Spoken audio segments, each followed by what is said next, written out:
وعن أبي هريرة رضي الله تعالى عنه قال قال رسول الله صلى الله عليه وسلم إذا جاء رمضان فتحت أبواب الجنة وغلقت أبواب النار وسفلت الشياطين رواه مسلم۔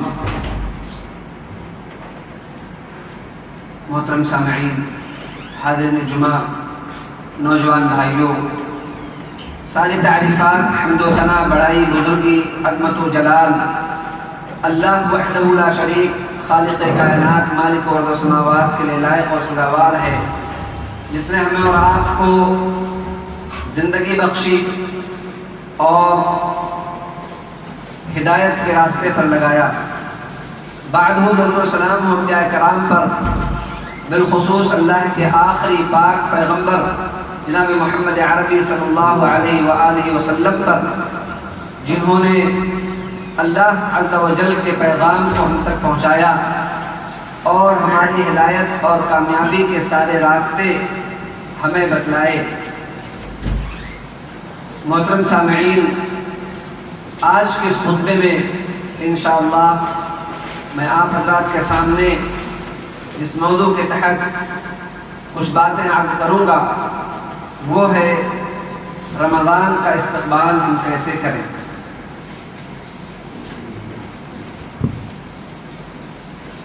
ہم لوگ جس مہینے میں زندگی گزار رہے ہیں اور جو مہینہ ہم پر چل رہا ہے وہ شعبان کا مہینہ ہے، اور عنقریب ہم اور آپ رمضان میں داخل ہونے والے ہیں، یعنی شعبان کا آخری عشرہ ہے اور اس کے بعد رمضان کا مہینہ شروع ہونے والا ہے۔ اس لیے ضروری ہے کہ ہم رمضان کے استقبال کے حوالے سے جانیں کہ آخر رمضان ہمارے لیے اہم کیوں ہے۔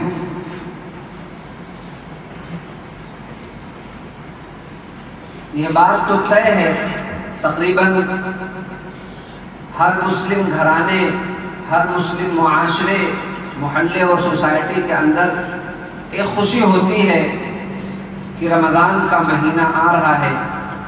خطبات اور دروس، تقریریں رمضان کے حوالے سے شروع ہو جاتی ہیں اور تقریباً ہر سال یہی سلسلہ چلتا ہے، اور یہ تذکیر ہوتی ہے، یاد دہانی ہوتی ہے، جس طریقے سے کسی کو جگایا جائے، کیونکہ ہم اور آپ اس سوچ اور ذہنیت کے مالک ہیں، اور جو عادت ہماری بن چکی ہے وہ یہ کہ ہم دین کی باتیں، عبادات کی باتیں بہت جلدی بھول جایا کرتے ہیں، اور وہ سبق ہمیں پڑھانا پڑتا ہے۔ عبادات کا ہمارے معاملہ یہ ہے کہ ہم عبادتیں کرتے کرتے تھک جاتے ہیں اور عبادتوں کو چھوڑنے لگ جاتے ہیں، اور اس میں سستی اور کاہلی پیدا ہو جاتی ہے۔ رمضان ایک ایسا مہینہ ہے جو اپنے اندر بہت سارے فضائل اور بہت ساری برکتیں لے کر کے آتا ہے، اور یہ یوں ہی نہیں ہے بلکہ رمضان بذات خود ایک بابرکت مہینہ ہے۔ اس کی برکت کے کئی ایک اسباب ہیں۔ اللہ عز و جل نے رمضان المبارک میں اسلامی تاریخ کی وہ بڑی فتح مسلمانوں کو نصیب عطا کی جسے اسلام اور کفر کے درمیان بڑا فرق کہا جاتا ہے۔ جنگ بدر جو اسلام اور کفر کی پہلی لڑائی تھی، جس میں مسلمان نہتھے اور کمزور تھے، تعداد میں کہیں کم تھے، اسلحہ جات میں کہیں کمتر تھے، اور دشمن سر چڑھ کر کے بول رہا تھا، اور اس دعوے کے ساتھ اور اس ولولے کے ساتھ آیا تھا کہ آج مسلمانوں کو پیس کر کے رکھ دیں گے، اس کا نام و نشان مٹا دیں گے۔ لیکن اس رمضان کے مہینے میں اللہ عز و جل نے اپنے پاک پیغمبر جناب محمد عربی صلی اللہ علیہ وسلم کی سپہ سالاری میں مسلمانوں کو وہ عظیم فتح عطا کی جسے رہتی دنیا تک کے لیے یاد کیا جائے۔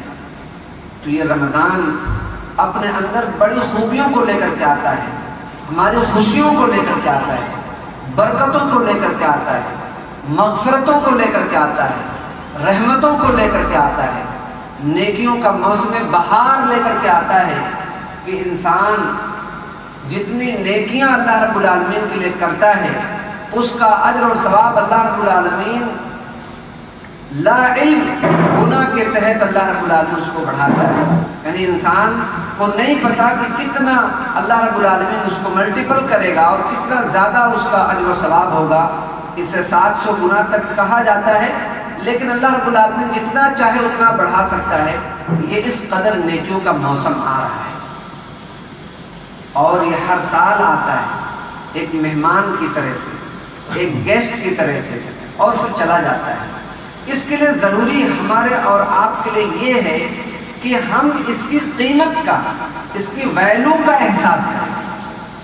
رمضان کے استقبال کے لیے سب سے امپورٹنٹ چیز جو ہے وہ یہ کہ ہم اس کی قیمت، اس کی ویلیو کا احساس کریں، ادراک کریں کہ آخر یہ کتنا امپورٹنٹ ہے. اور اس کا احساس اس وقت ہوگا جب ہم اپنے ارد گرد کے لوگوں کو دیکھیں گے تو ہمارے ملنے جلنے والوں میں، ہمارے ریلیٹیوز میں اور ہمارے احباب میں بہت سارے چہرے ایسے آپ کو دکھائی دیں گے جو گزشتہ رمضان میں، گزشتہ سالوں میں ہمارے ساتھ تھے، لیکن انہیں عبادتوں کا یہ موقع نہیں مل سکا. یہ بہترین تحفہ اور اس بہترین مہمان کے استقبال کا موقع انہیں نہیں مل سکا. انسان کو کسی چیز کی قیمت کا پتہ تب چلتا ہے جب اس سے وہ چیز چھین جاتی ہے. جب انسان کے پاس اولاد ہو تو اسے اپنے اولاد کی قدر و قیمت کا پتہ نہیں چلتا ہے، لیکن جب ان میں سے کوئی ایک اللہ رب العالمین لے لیتا ہے تب اسے پتہ چلتا ہے کہ ہماری زندگی میں اس کا کیا مقام ہے، ہمارے اس سے کیا محبت ہے. یہی حال ہمارا اور آپ کا ہے کہ یہ رمضان کا مہینہ جو عبادتوں کا اور نیکیوں کو سمیٹ لینے کا موسم بہار ہے، یہ جب چھن جاتا ہے تب انسان کو پتہ چلتا ہے. اور یاد رکھیں یہ تو رمضان کا مہینہ آ رہا ہے، زندگی کا ایک ایک لمحہ، ایک ایک منٹ، ایک ایک وقت بہت زیادہ قیمتی، اتنا قیمتی ہے کہ آپ اس کا صحیح اندازہ نہیں کر سکتے. پڑھیے قرآن کی آیت، اللہ رب العالمین کہتا ہے حَتَّى إِذَا جَاءَ أَحَدَهُمُ الْمَوْتُ قَالَ رَبِّ ارْجِعُونِ لَعَلِّي أَعْمَلُ صَالِحًا فِيمَا تَرَكْتُ كَلَّا إِنَّهَا كَلِمَةٌ هُوَ قَائِلُهَا وَمِنْ وَرَائِهِمْ بَرْزَخٌ إِلَى يَوْمِ يُبْعَثُونَ.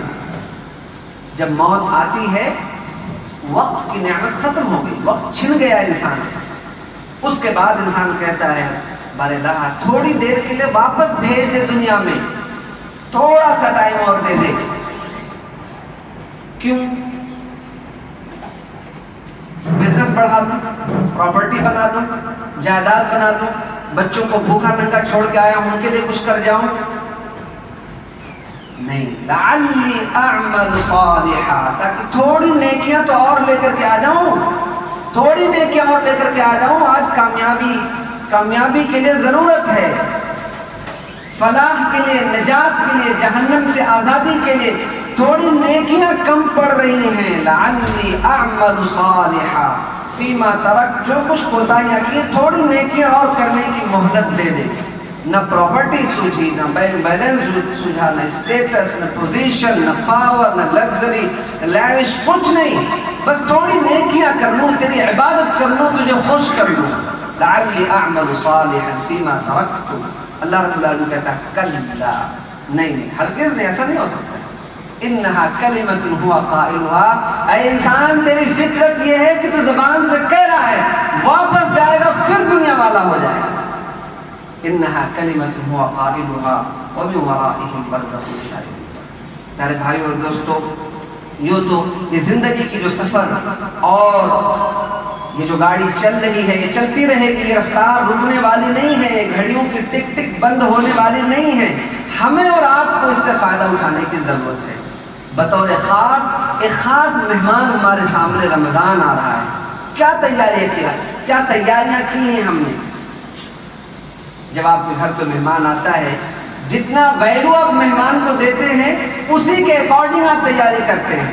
باہر گاؤں سے آ رہا ہے, باہر دوسرے ملک سے آ رہا ہے, بڑا پیسے والا آ رہا ہے, موٹا تگڑا آ رہا ہے, عزت والا آ رہا ہے, اس کے لیے اسی حساب سے آپ بھگت مالوں کی, پھولوں کی تیاری, راستوں کی تیاری, کھانوں کی, اس کے رہنے کی, اس کے روم کی.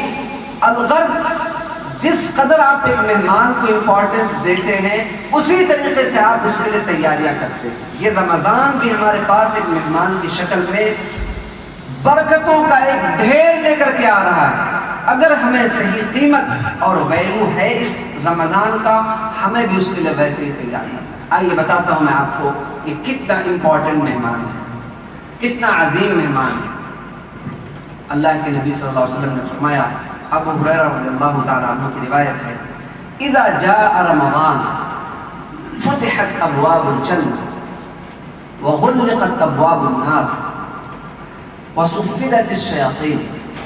کہ جب رمضان آتا ہے, اللہ کے نبی صلی اللہ علیہ وسلم نے یہ جملہ اپنے اصحاب کو مہمیز لگانے کے لیے, ان کو انکریج کرنے کے لیے, عبادت پر ابھارنے کے لیے اللہ کے نبی صلی اللہ علیہ وسلم نے فرمایا کہ جب رمضان آتا ہے تو جنت کے دروازے کھول دیے جاتے ہیں, جہنم کے دروازے بند کر دیے جاتے ہیں, شیاطین کو جکڑ دیا جاتا ہے. وہ آپ کی عبادت میں انٹرپٹ نہیں کرے گا, وہ آپ کو تنگ نہیں کر سکتا ہے. اگر آپ اللہ سے اپنا دل جوڑنے کے لیے مائل کریں گے, آپ کا دل بخوبی اللہ رب العالمین کی طرف مائل ہو جائے گا. جنت کے دروازے کھلے ہیں, نام لکھوانا ہے آپ کو, عبادت کے ذریعے سے نام لکھوا لیں. جہنم سے آزادی چاہیے, اللہ رب العالمین سے جہنم سے آزادی مانگے, اللہ رب العالمین آپ کو آزاد کر دے گا. صرف یہی نہیں, وَلِلَّهِ عُتَقَاءُ مِنَ النَّارِ, اللہ رب العالمین نے جہنم سے آزاد کرنے کے لیے ایک فہرست تیار کر رکھی ہے. اللہ رب العالمین اس رمضان میں جہنم سے لوگوں کو آزاد کرتا ہے, کھلی معافی دیتا ہے. وَذَلِكَ فِي كُلِّ لَيْلَةٍ, یہ رمضان کے ہر رات میں ہوتا ہے. ایک فرشتے کو اللہ رب العالمین مقرر کر دیتا ہے, اعلان کرو لوگوں میں, یا باغ الخیر اقبل ویا باغ الشر اقصر. کہاں ہے خیر کے متلاشی, کہاں ہیں بھلائی کے چاہنے والے, کہاں ہیں نیکیوں کے طرفدار, کون سے آگے بڑھ کر کے آئیں, نیکیاں کمائیں, بھلائی پائیں, کامیابی پائیں, سکسیس حاصل کریں. کہاں سو رہے ہیں؟ کون ہے ایسا جو بلا بلا کر کے بھلائیاں بانٹتا پھرتا ہے, خیر بانٹتا پھرتا ہے؟ اللہ رب العالمین فرشتے کو مقرر کر دیتا ہے, یہ رمضان کا مہینہ آ رہا ہے. وَيَا بَعْضِ الشَّرِّ أَقْصِرْ, دور ہو جا, دور ہو جا, اے برائی کے طلبگار, برائی چاہنے والا, دور ہو جا, برائی کو چھوڑ دے, ختم کر دے. یہ اللہ رب العالمین اس رمضان کے مہینے میں, اس برکتوں والے مہینے میں انتظامات کرتا ہے. ہماری تیاری کیا ہے؟ ہم نے سوچا ہی نہیں. ہمیں تو یہ دن ملے ہوئے ہیں عام دنوں کی طرح سے, جیسے ہمارا جو معمول ہے اسی طریقے سے رمضان آتا ہے. بڑی ہمت اور جوش و خروش دکھا لی تو پہلے دن مغرب سے پہلے نہا دھو کر کے, غسل کر کے, رمضان آ رہا ہے, چاند رات ہے, آ کر کے تراویح میں سب سے پہلی صف میں امام صاحب کے پیچھے تراویح پڑھی, اور پھر اس کے بعد رمضان کی آخری رات میں آ کر کے اپنا دونوں طرف کا دروازہ بند کرنا.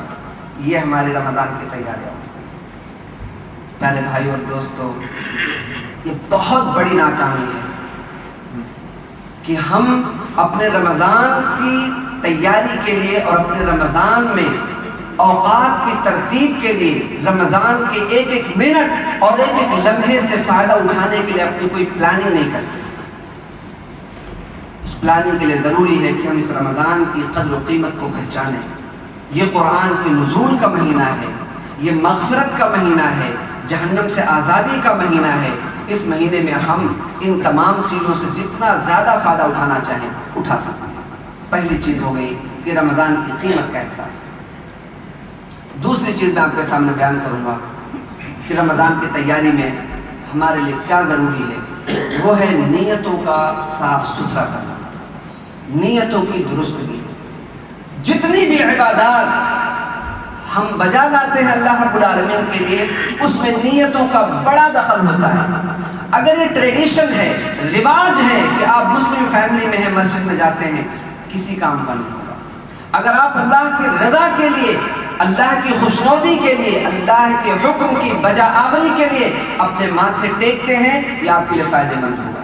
وَمَا أُمِرُوا إِلَّا لِيَعْبُدُوا اللَّهَ مُخْلِصِينَ لَهُ الدِّينَ حُنَفَاءَ وَيُقِيمُوا الصَّلَاةَ۔ اسی بات کا حکم بھی دیا گیا ہے کہ وہ اللہ کی عبادت کریں، اس کے لیے دین کو خالص کرتے ہوئے نیت صرف اور صرف اللہ رب العالمین کی رضا ہو۔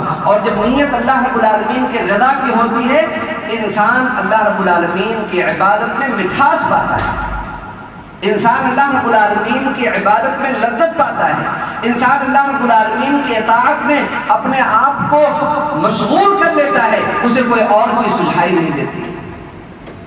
سوال یہاں پر یہ پیدا ہوتا ہے کہ نیتوں کا یہ مسئلہ جو ساری عبادتوں کے ساتھ جڑا ہے، میں نے اپنی تقریر کا حصہ کیوں بنایا؟ اس لیے کہ ہم اور آپ جب سے روزہ رکھنے کے لائق ہوئے ہیں، رمضان کا مہینہ ہم پر آتا گیا ہے، ہم نے رمضان میں تقریریں سنی ہیں، رمضان میں ہم نے نصیحتیں سنی ہیں، رمضان کی برکتیں، فضیلتیں، صوم کے جو ثواب ہیں، وہ ساری چیزیں ہم نے سن رکھی ہیں، لیکن اس کے بعد کیا؟ رمضان ایک مقصد کے تحت آتا ہے، وہ مقصد ہے تقویٰ، تقویٰ کا حصول، اللہ رب العالمین کا ڈر، خوف، خشیت۔ ہم رمضان میں داخل ہوتے ہیں، رمضان سے نکلتے ہیں، ہماری وہی حالت، وہی رفتار بے ڈھنگی جو پہلے تھی وہی واپس پلٹ آتی ہے۔ ظاہر ہے جیسی نیت ویسی برکت، کہاوت ہے، انما الاعمال بالنیات، اعمال کا دار و مدار نیتوں پر ہے، وہی چیز ہمیں حاصل ہوگی اگر ہم اس نیت کے ساتھ رمضان میں داخل ہوتے ہیں کہ اللہ رب العالمین کی عبادت اور اللہ رب العالمین کی خوشنودی ہمارا مقصد ہے، اللہ رب العالمین تو ہمیں اسی راستے پر لگا، تقویٰ کا حصول، اللہ رب العالمین کا ڈر ہمارا مقصد ہے، اس مقصد کے تحت ہم جاتے ہیں کہ نافرمانیاں چھوڑ دیں گے، گناہ چھوڑ دیں گے، صرف رمضان میں نہیں بلکہ اس گناہ کے قریب نہیں جائیں گے، توبہ کریں گے، اللہ رب العالمین سے معافی مانگیں گے، اپنے دلوں کو پاک کریں گے۔ یہ مقصد یقین مانے، اس عزم مصمم کے ساتھ، نیت کی اصلاح کے ساتھ آپ رمضان میں داخل ہوں گے، آپ کو یہ مقصد حاصل ہوگا۔ کیونکہ رمضان اس لیے نہیں آتا ہے کہ آپ اس میں عبادتیں کر لیں، تراویح پڑھ لیں، قرآن کی تلاوت کچھ کر لیں اور اس کے بعد آپ اپنے آپ میں خوش ہو جائیں کہ ہم نے اتنی عبادتیں کر لی، اب تو جنت پکی ہے، اب اس کے بعد عبادت کرنے کی ضرورت نہیں ہے، ہرگز نہیں، بلکہ یہ سروسنگ ہے۔ جس طریقے سے آپ دیکھتے ہیں کہ کوئی بھی چیز، کوئی بھی ڈیوائس آپ لیتے ہیں، کوئی بھی سامان لیتے ہیں، کوئی مشین لیتے ہیں، اس کے ساتھ ایک گائیڈ بک آتی ہے جس میں لکھا ہوتا ہے کہ اتنے دنوں کے بعد اس کی سروسنگ ضروری ہے، آپ کا اے سی ہو، آپ کا فریج ہو، آپ کا کوئی بھی سامان ہو۔ اسی طریقے سے ہمارے پاس بھی گائیڈ لائن ہے قرآن کی شکل میں، یہ جو انسانی مشین ہے اس کے لیے قرآن گائیڈ لائن ہے، اور یہ رمضان کا مہینہ اس کی سروسنگ ہے تاکہ عبادت میں انسان کے یہاں جو کمزوری، سستی، کاہلی پیدا ہو رہی تھی، اس سستی کاہلی کو ختم کیا جا سکے، اللہ سے جو دوری پیدا ہوئی تھی اس دوری کو ختم کیا جا سکے، اور انسان اللہ رب العالمین سے ڈرنے والا بن کر کے، اور پھر ایسا ڈرنے والا بنے کہ پورے سال تک اللہ رب العالمین کا ڈر اس کے دل کے اندر سمایا رہے۔ یہ رمضان ایک مقصد کے تھے۔ میرے بھائی اور دوستو، دلوں کی اصلاح اور نیت میں سدھار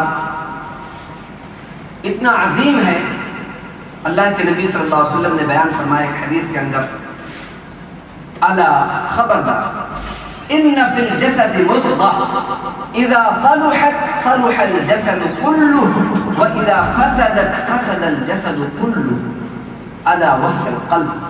خبردار، تمہارے جسم کے اندر گوشت کا ایک لوتھڑا ہے، ایک ٹکڑا ہے، اگر وہ درست ہو گیا، اس کے اندر اصلاح پیدا ہو گئی، اللہ رب العالمین کا ڈر پیدا ہو گیا، نیک نیتی پیدا ہو گئی، آپ کے سارے اعمال درست ہوں گے، آپ کا کام رضا الہی کے لیے ہوگا، آپ کا کام دکھاوے کے لیے نہیں ہوگا، آپ جو بھی عمل انجام دیں گے قبولیت کا زیادہ امکان ہوگا، آپ حرام چیز کی طرف نہیں بڑھیں گے، آپ کے ہاتھ ظلم کی طرف نہیں اٹھیں گے، یہ ساری چیزیں آپ کو حاصل ہوں گی. وَإِذَا فَسَدَتْ اگر وہ خراب ہو گیا تو پھر یاد رکھیں آپ کے سارے کام برباد ہوں گے.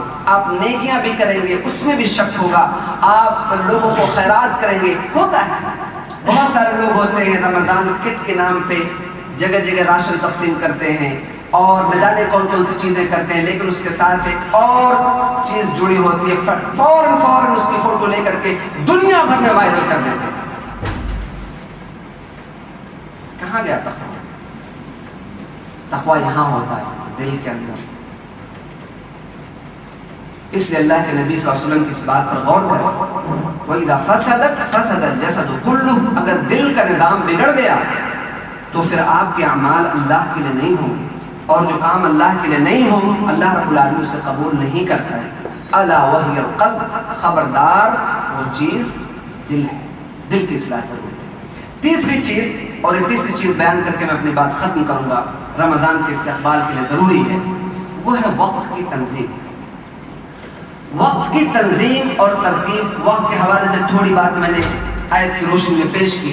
اللہ رب العالمین نے بیان فرمایا رمضان کی آیتوں میں ایام معدودات, ایام معدودات. یا ایھا الذین آمنوا کتب علیکم الصیام کما کتب علی الذین من قبلکم لعلکم تتقون. ایام معدودات, جہاں روزے کی بات اللہ عز و جل نے بیان کی وہیں پر فرمایا یہ بہت تھوڑے دن ہیں, گنتی کے دن ہیں جو ختم ہو جانے ہیں. ہمارا حال کیا ہوتا ہے کہ ہم وقت کی تنظیم نہیں کرتے ہیں. ہمارے جو میٹنگ شیڈول ہے, ہمارے جو بزنس کام ہیں, یا ہمارے جو نوکری کے شیڈول ہیں, یا جو جتنے بھی ہمارے دیگر مصروفیات یا دیگر مشغولیات ہیں, اس کی تنظیم ہم رمضان کے حساب سے نہیں کرتے ہیں, بلکہ رمضان میں عبادتوں کو ان کے حساب سے جوڑنے کی کوشش کرتے ہیں. نتیجہ یہ ہوتا ہے کہ ہمارے پاس تلاوت کے لیے وقت نہیں ہوتا ہے, ہمارے پاس ذکر کے لیے وقت نہیں ہوتا ہے, ہمارے پاس اللہ رب العالمین سے لو لگانے کا وقت نہیں ہوتا ہے, ہمارے پاس اللہ کے سامنے رونے کا وقت نہیں ہوتا ہے. یہ سارے اوقات ہم بڑی قیمتی چیزیں ضائع کر رہے ہوتے ہیں اور ہمیں اس کا احساس نہیں ہوتا ہے. اور خاص طور پر آخر عشرے میں ہمارے لیے شاپنگ کا بڑا دروازہ کھلا ہوتا ہے. تو ہم نے پہلا 2 عشرہ کھانے پینے کے لیے اور آخری عشرہ شاپنگ کے لیے متعین کیا ہوتا ہے. پیارے بھائی اور دوستو, یہ سارے کام آپ کو رمضان سے پہلے, جو آپ کی شاپنگ ہے, جو آپ کی تیاری ہے, جو آپ کی میٹنگ ہے, جو آپ کے شیڈول ہے, ان ساری چیزوں کو انسان کو چاہیے کہ انسان اسے رمضان کے آنے سے پہلے ختم کرنے کی کوشش کرے. یا کم از کم کہیں پر کام کرتا ہے, بزنس کرتا ہے, تجارت کرتا ہے, رمضان سے پہلے وہ سارے کام تیزی سے کرتا جائے تاکہ رمضان اس کو سہولت میسر ہو اور وہ انسان عبادت پہ جتنا زیادہ وقت لگانا چاہے لگا سکے. کچھ لوگ ہوتے ہیں جنہیں قرآن کے لیے بھی وقت نہیں ملتا ہے, تلاوت کے لیے وقت نہیں ملتا ہے. کچھ لوگ ایسے ہوتے ہیں جنہیں قرآن پڑھنا نہیں آتا ہے. یہ رمضان کا بہترین موقع ہوتا ہے کہ انسان تلاوت سیکھے, قرآن پڑھنا سیکھے. قرآن پڑھنے میں دشواری ہے, اٹک کے پڑھتا ہے, روانی کرنا سیکھے. یہ ایسا موسم ہے جس میں انسان بہت ساری خیر کے کاموں کو ایک ساتھ اکٹھا کر سکتا ہے, جمع کر سکتا ہے. اور خاص طور پر ہماری بہنیں جو ہیں, ہماری مائیں جو ہیں, اور ہمارے مرد حضرات جو ہیں, ان دونوں کے حوالے سے ملی جلی بات ایک میں کہوں گا. ان گھروں میں جہاں پر کھانے بنائے جاتے ہیں, دعوتوں کا اہتمام ہوتا ہے, ان سارے لوگوں کے لیے کہ ہماری بہنوں پر, خواتین پر اتنا بوجھ نہ ڈالیں کہ وہ عصر کے بعد سے لے کر کے افطار تک افطاری ہی بناتے رہیں, یا ظہر کے بعد سے لے کر کے افطاری کے کاموں میں مصروف رہیں, اور پھر رات کے 2 بجے سے جب تہجد کا وقت ہوتا ہے اللہ عز و جل سمائے دنیا پر نزول کر کے اعلان کر رہا ہوتا ہے کوئی بندہ مجھ سے مانگنے والا کہ میں اس کی فریاد کو پورا کروں, ہے کوئی بخشش طلب کرنے والا کہ میں اسے بخش دوں. اس وقت سحری بنانے میں, یعنی ان کا پورا رمضان کھانا بنانے, کھانا کھلانے, کھانا پروسنے میں ختم ہو جائے, ایسا بھی نہ ہو. تو یہ وقت کی تنظیم اور وقت سے فائدہ اٹھانا رمضان میں بڑا اہم ہے. یوں تو وقت کی اہمیت ہر ایک موسم میں ہوتا ہے, لیکن اس رمضان میں چونکہ ان میں عبادتوں کا ثواب بڑھ جاتا ہے, اس لیے اس رمضان میں وقت کی غنیمت اور وقت کی قیمت بہت زیادہ بڑھ جاتی ہے. ہمارا اور آپ کا معاملہ کیسا ہے دین کے معاملے میں, یہ آخری بات میں ذکر کر کے انشاءاللہ آپ کی بات ختم کروں گا. کہ ہم اور آپ دیکھتے ہیں کہ ایک آفر آتا ہے, دنیاوی آفر آتا ہے, بزنس کا آفر ہوتا ہے, یا تجارت کا آفر ہوتا ہے, شیئر مارکیٹنگ کا آفر ہوتا ہے، شیئر اوپر اٹھتا ہے، شیئر نیچے گرتا ہے، جب قیمتیں سستی ہوتی ہیں ہم خرید لیتے ہیں اور اس کے بعد جب مہنگے ہو جائیں گے بیچیں گے۔ یہ مہنگائی کا وقت چل رہا ہے، ابھی آپ کی عبادتیں مہنگی ہونے والی ہیں، اس وقت کو اویل کریں، اس سے فائدہ اٹھائیں۔ ہم دنیا کے معاملے میں تو معمولی آفرز کو لینے کے در پہ ہوتے ہیں، فلاں فیسٹیول آفر چل رہا ہے، فلاں آفر چل رہا ہے، فلاں آفر چل رہا ہے، ہمارے بچے بڑے بوڑھے سارے لوگ اس سے واقف ہوتے ہیں، لیکن رمضان کے اس بڑے اسپیشل آفر سے اکثر لوگ اس کی قیمت کو سمجھنے سے اپنے آپ کو دوری بنائے رکھتے ہیں۔ یہ بڑی ناکامی اور ناپرانی۔ تو آج کے خطبے میں نے 3 باتیں آپ کے سامنے عرض کی ہیں، انشاءاللہ اگر آپ اس پر عمل کریں گے فائدے کے حامل ہوں گے اور ہمارا یہ رمضان اسپیشل ہوگا۔ نمبر 1 یہ کہ ہم نیتوں کی اصلاح کریں، رمضان کی قیمت کو سمجھیں اور وقت کی بہترین تنظیم اور ترتیب کریں۔ اللہ رب العالمین سے دعا ہے کہ اللہ تعالیٰ اس رمضان کو ہمارے لیے خیر و برکت کا مہینہ بنا، اس میں ہمیں زیادہ سے زیادہ عبادتیں کرنے کی توفیق عطا فرما۔ ہم جو بھی عبادتیں کریں اللہ رب العالمین تو نے عبادتوں کو قبول فرما۔ بار الہ ہم گنہگار ہیں، خطا کار ہیں، تو گناہوں کو معاف کرنے والا ہے، تو گناہوں کو معاف فرما دے۔ اس رمضان کو تو ہمیں یہ رمضان ہمیں نصیب فرما، اس رمضان کو ہم پائیں، اس میں تیری عبادتیں بجا لائیں۔ اللہ رب العالمین ہم میں سے جو بیمار ہیں تو انہیں شفاء کلی کامل عاجل عطا فرما، جو مقروض ہیں تو ان کے لیے ایسے اسباب اور بندوبست مہیا فرما کہ اپنے قرض کی ادائیگی کر سکیں۔ آمین۔ تقبل یا رب العالمین، انہ تعالی جواد کریم ملک الرحیم۔